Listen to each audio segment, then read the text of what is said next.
साथियों नमस्कार। कल लोकसभा में भारतीय जनता पार्टी के द्वारा सरकार के द्वारा जो बिल पेश किया गया, अब भारतीय जनता पार्टी उस बिल को गिरने के दोष कांग्रेस और सहयोगी दलों पर मढ़ रही है। सबसे पहले ये जानने की आवश्यकता है कि ये बिल है क्या।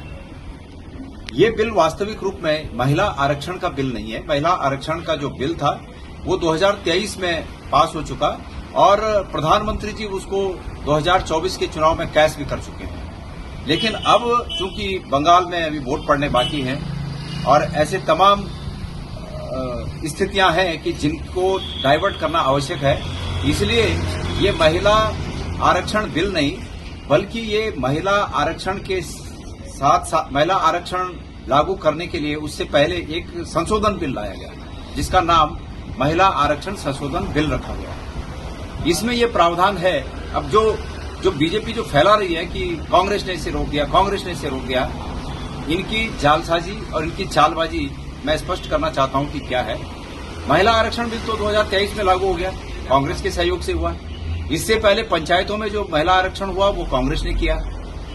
लेकिन सवाल ये है कि महिला आरक्षण का जो वर्तमान महिला आरक्षण संशोधन बिल है, इसके प्रावधान क्या है, पहले ये जानने की जरूरत है।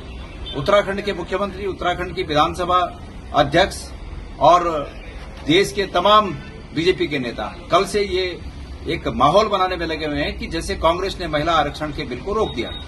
लेकिन जो वर्तमान में जो कल महिला आरक्षण संशोधन बिल है उसके प्रावधान ये हैं कि देश में जितनी भी सीटें हैं उन सीटों का ड्योढ़ा बढ़ाया जाए। मतलब आधी सीटें, अगर किसी सदन में 500 सीटें हैं तो 250 सीटें और कर दी जाए। उत्तराखंड में 70 सीटें हैं तो 35 सीटें और जोड़ दी जाए। ये निश्चित रूप में महिला आरक्षण लागू करने का प्रावधान नहीं बल्कि ये है कि इस बात का विरोध किया जाए और ये दिखाया जाए कि कांग्रेस महिला आरक्षण के विरोध में है।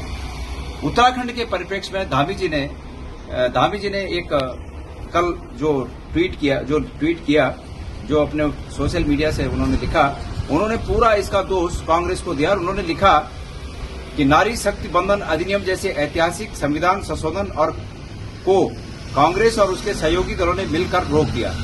महिलाओं को 33% आरक्षण देने वाले बिल का विरोध करना ही नहीं बल्कि उसका मजाक उड़ाना और जश्न मनाना यह केवल राजनीतिक नहीं, नारी शक्ति का अपमान है। मुख्यमंत्री धामी जी, आप इस प्रदेश की हमारी भोली भाली बहनों को बरगला रहे हैं।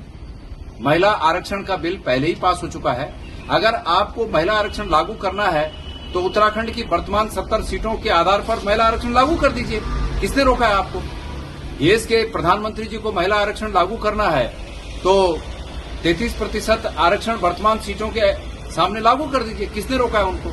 और माननीय मुख्यमंत्री जी और विधानसभा की अध्यक्षा, अगर आपको यहां महिलाओं का भला करना है तो प्रदेश के सभी सरकारी एमबीबीएस कॉलेजों में एमबीबीएस की सीटें 33% आरक्षित कर देना महिलाओं के लिए।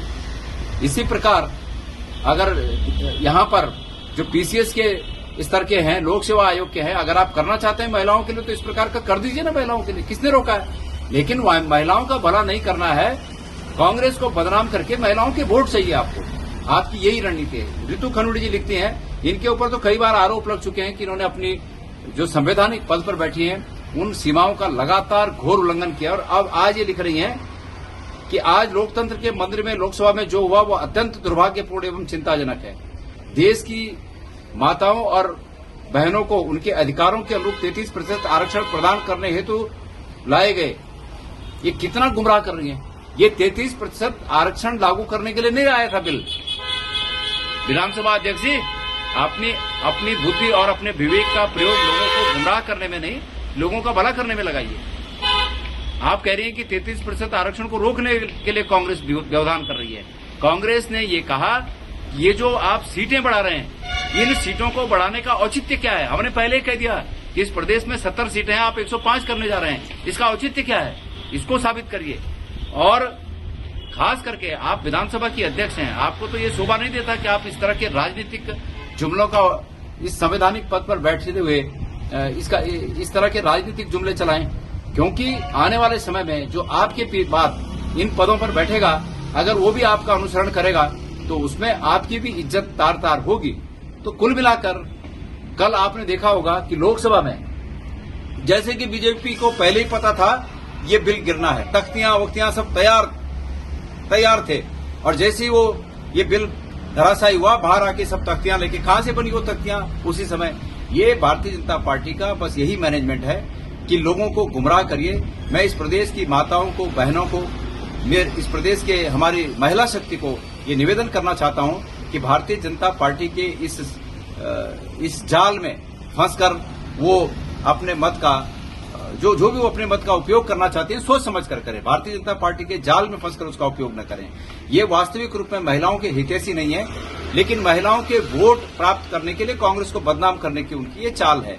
हम आज भी मुख्यमंत्री धामी जी को चुनौती के साथ कह रहे हैं कि वो अगर महिलाओं के हितैषी हैं तो उनके अधिकार क्षेत्र में जितनी भी भर्ती परीक्षाएं होती हैं उसमें महिलाओं के लिए आरक्षण तय कर दें, और उनके अधिकार क्षेत्र में विधानसभा में प्रस्ताव पास करके भेजें कि उत्तराखंड में परिसीमन की आवश्यकता नहीं है, 70 की सीटें 70 ही रहेंगी, और अगर 105 भी करनी है तो उसमें पहाड़ों का हित देखना बहुत आवश्यक है।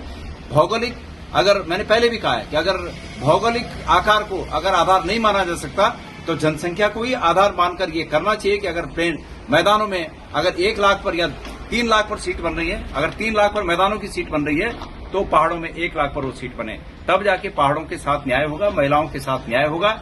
और इस तरह के कांग्रेस को बदनाम करके अपनी रोजी रोटी राजनीति चलाने वाले लोग इस हरकत से बाज आए। आज महिलाएं जागरूक है और सब कुछ जानती हैं। आपको भी इस प्रकरण में अच्छी तरह महिलाएं जान ली।